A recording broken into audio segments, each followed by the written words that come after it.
Tididum-bum-ba-dee-dum-bum. All right.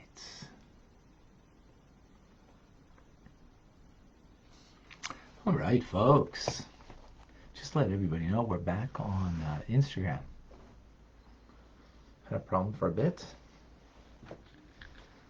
Got resolved in a heavenly fashion. Welcome, folks, to Mystical Teachings from the Tanya.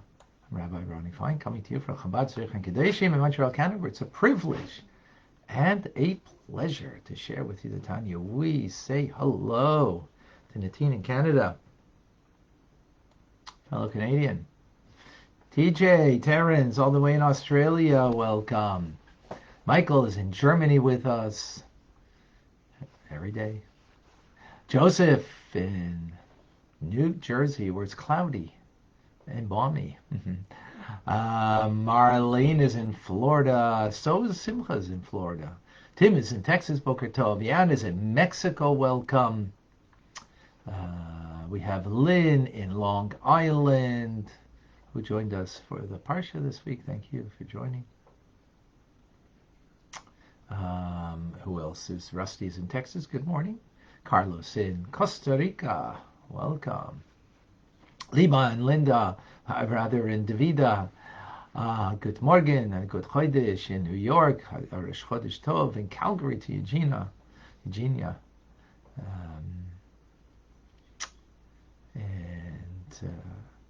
George is with us. Shalom from Brazil. Thank you for joining. North Carolina, we have Jean with us. David in California, where it's still dark out. Joseph from Birmingham, Alabama, shalom. Miriam is with us from London, England. Denise in New Jersey. Okay. May your father be well. Lori, welcome. North Carolina, Boker Tov. Paula is with us in California. Welcome, Julia, in Pennsylvania. Irina in Colorado. Okay. We have with us Vilma, Celeste, Marcy, Adam, Michael, Eliana, Simon. We have Heldram in Chicago, welcome. And to Delabent in New York. We have Crystal in Australia with us. And Diane is in London, Ontario. Okay. Dam in Indonesia.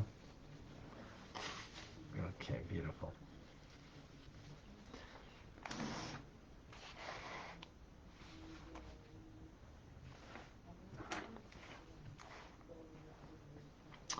We continue in the 25th letter. We still have a good few days left in this letter. To the end of the week.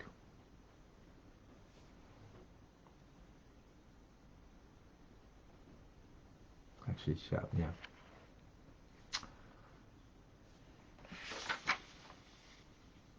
We are speaking, trying to understand, what does it mean that an evildoer can do evil? How do we understand that? That's really where we're a long trek to get there. Today we'll begin on a personal note. Know your soul.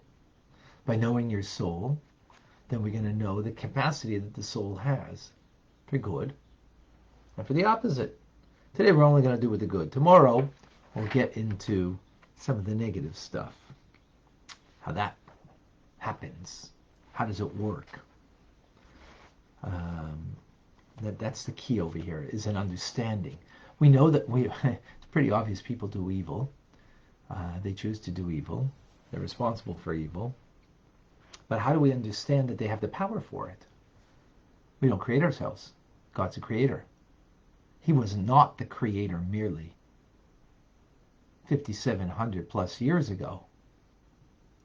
And, now moved on, and we are just our own energy field. We create ourselves or whatever. No, God's creating me right now. You too.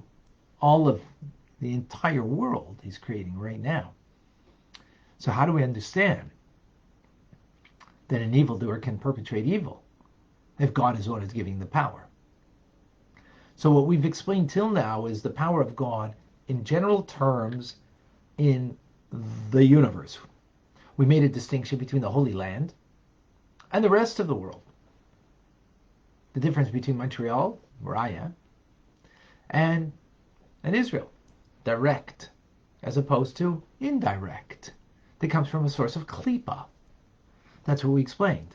But now we're making it personal, because we need to understand the capacity of an individual and the capacity to do evil. So, today we know that the soul of man is a compound of 10 divine attributes. 10 divine attributes the way they are in God. Well, those are powers of the soul that we have. How do we have that? Because God blew into the nostril of Adam the breath of life, meaning He gave a piece of Him into us.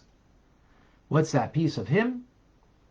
It is just as He has 10 divine attributes and how He conducts in the world. So He gave us a piece of Him that we can conduct ourselves within the world. Right? It begins with Chabad. Hey, everything begins with Chabad. That's why you're here. Chachma bina v'das, wisdom, understanding, and knowledge. Intelligence, that's how it begins. Right? That intelligence is referred to. Chachma is called father, Abba, and Bina is called Ima, mother. Those are the terms that we use for the divine intelligence as they are in the world of Atzilus.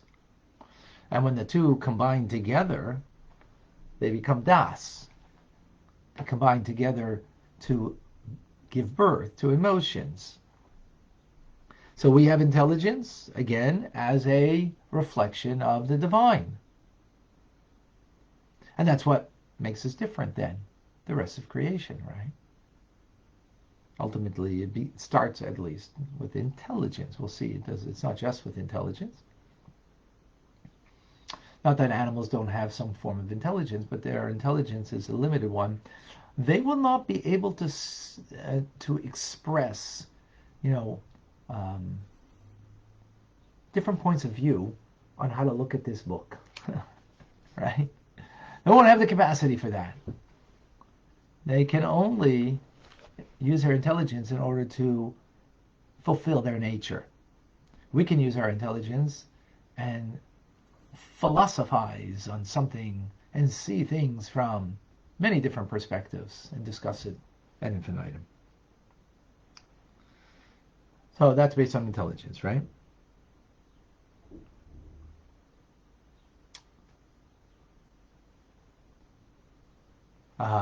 Now, that gives birth to the emotional attributes of the soul, which the two basic emotions are love and fear of the divine soul. Here we're talking about in the positive, right? Only in doing good, ultimately. Love and fear of God. And those are the first 6 powers of the soul that are blown into us as a part of, in the divine, called Zeir Ampin, which means small faces. Referring to the emotions. Chesed, Gvura, Tiferes, Nes, Achayid, Yesod.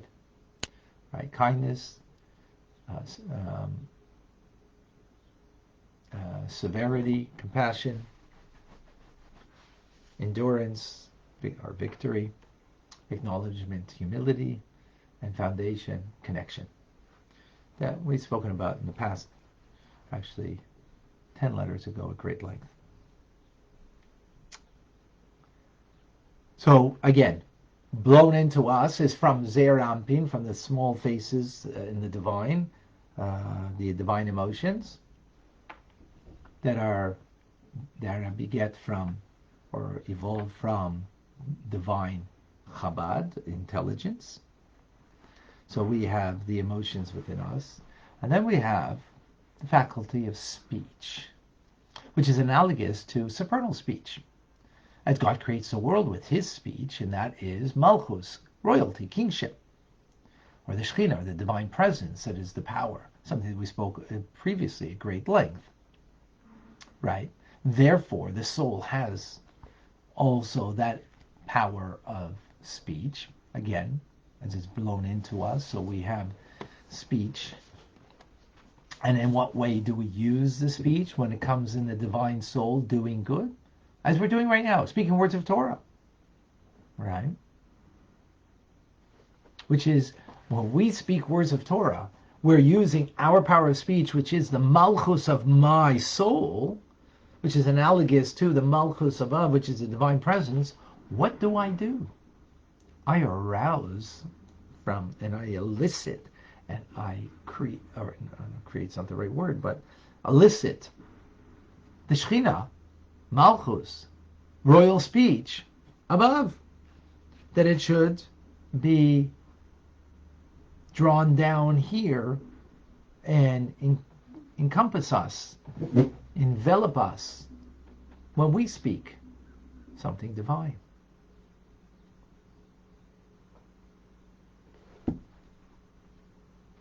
When we speak something divine. Is that clear?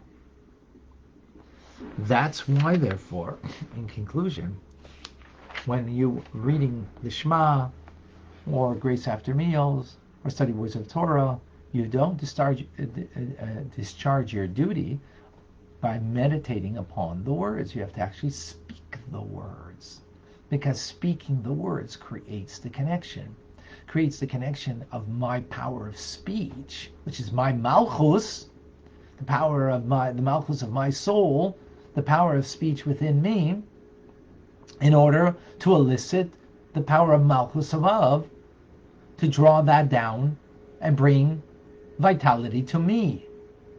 So right now, when I'm speaking the words of Torah, what am I doing?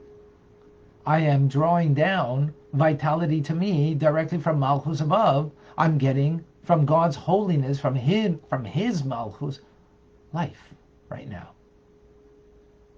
Existence and vitality at this very moment. Eliciting by speaking words of Torah, or if I'm praying, saying words of prayer, so on.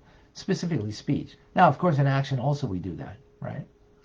The act of putting on tefillin. And here we're bringing out the idea of speech, just correlating it with God, as his power of speech is the creative power of God. Malchus, Shekhinah, right? That animates us. That's all in the holy way. As I mentioned, tomorrow we're going to find out how do we get vitality in a non-holy way that comes from God, because everything comes from God. That's it. So the clear message, a very short class today, the clear message for today is we have a parallel to the divine, and we can elicit the divine in our lives, in our world. How?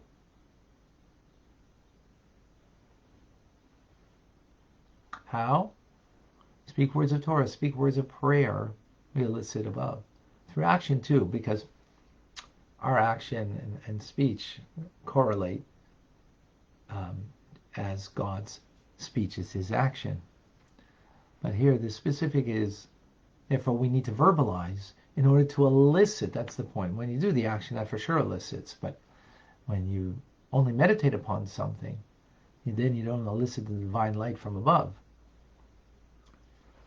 Malchus, the sphere of Malchus, that it should be drawn down to bring existence and vitality to me is in my verbalization of the mitzvahs, and therefore I get my vitality direct from God's Malchus, His divine attributes. His divine attributes are one with Him, and we become one with God as a result.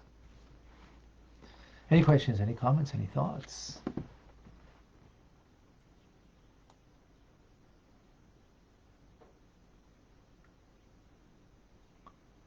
Vida, you're having difficulty with your audio, maybe go in and out. Doesn't look like anybody else is having a difficulty. Any questions? Any thoughts?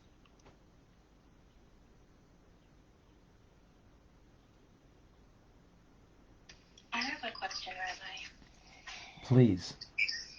So we're always getting, as I understand it, energy from God to do things, to speak, as you said, to act.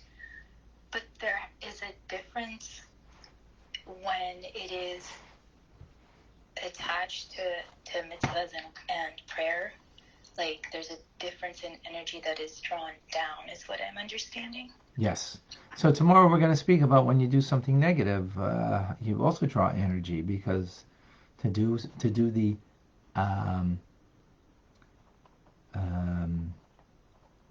to do the negative thing, to raise your hand to hit somebody, you can't do that on your own. You can choose that on your own, but the power to do it is something that God gives. That's the point. So speaking the words of Torah or the words of prayer, that's eliciting an energy from God, a power from God, a light from God that gives us the capacity to do what we do. So the question, so today we learned about how you elicit the light, the energy, the flow of the divine through doing a mitzvah, saying the words, right, verbalizing it. Through the verbalization, you're using the power of your malchus, which then is analogous or reflects, or was as it was blown into me from malchus above. So I'm now eliciting malchus above, that now becomes my source of divine energy, my source of energy, period. And it's divine. As opposed to a distinction, we'll have to wait for tomorrow. Can't give tomorrow today. Right. It's like the guy that says, I only do a day at a time. Now I understand what it means. You don't do 2 days at a time. You only do one Tanya class at a time. Now I got it. All right, more on that to come. Thank you. Thank you. John has a question. Is the physical movement of the lips sufficient to arouse supernal speech, or must we verbalize the words? Yeah, it has to be. So it's interesting. Speech has two components to it, right? The 5 organs of speech, which is lips, teeth, tongue, palate, and larynx.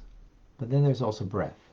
So the 5 organs, they make a distinction if what the letter is going to be is an aleph. If it's going to be, let's say, like a mem, you use more your lips. If it's going to be a shin, you use more your teeth. If it's going to be a ches, it's going to be more guttural, your larynx, right? But I can say letters, and there will be no verbalization because I moved my lips, but I didn't have breath. I need breath also, because the breath is what creates the verbalization.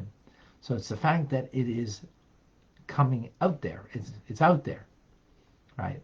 If it remains within you, then it's more like thought than it is speech. With this, we can understand this is what makes us into communicators, right? Communicating with another, which means you verbalize it, as opposed to just mouth it. Hope that's clear. Thank you, John.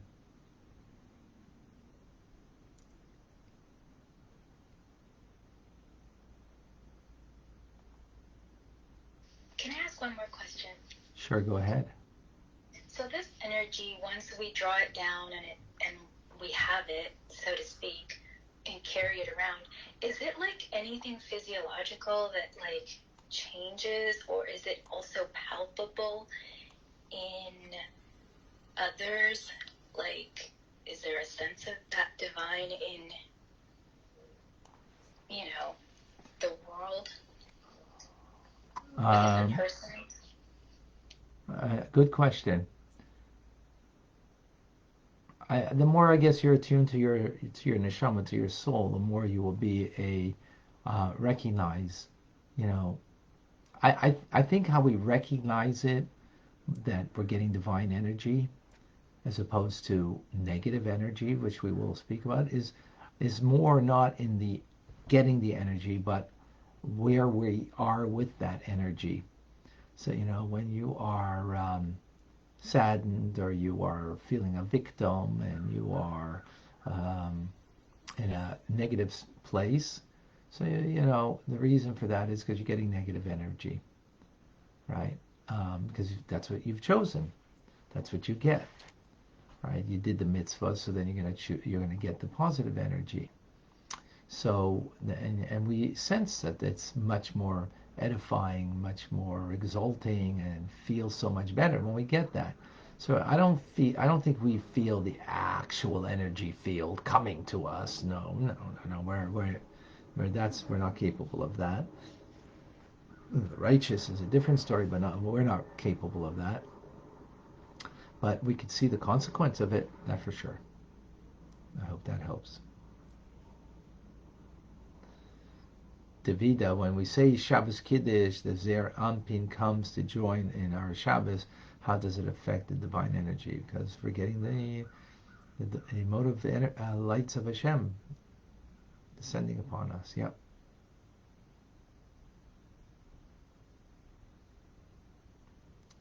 Okay, amazing folks. You're all great, amazing. Rambam is coming. Okay. I'm Rabbi Ronnie Fine, coming to you from Chabad Zechin Kadeshim in Montreal, Canada, where it's a privilege and a pleasure to share with you the Tanya. It's wonderful to be on Instagram again. And Rambam coming up. God bless you all.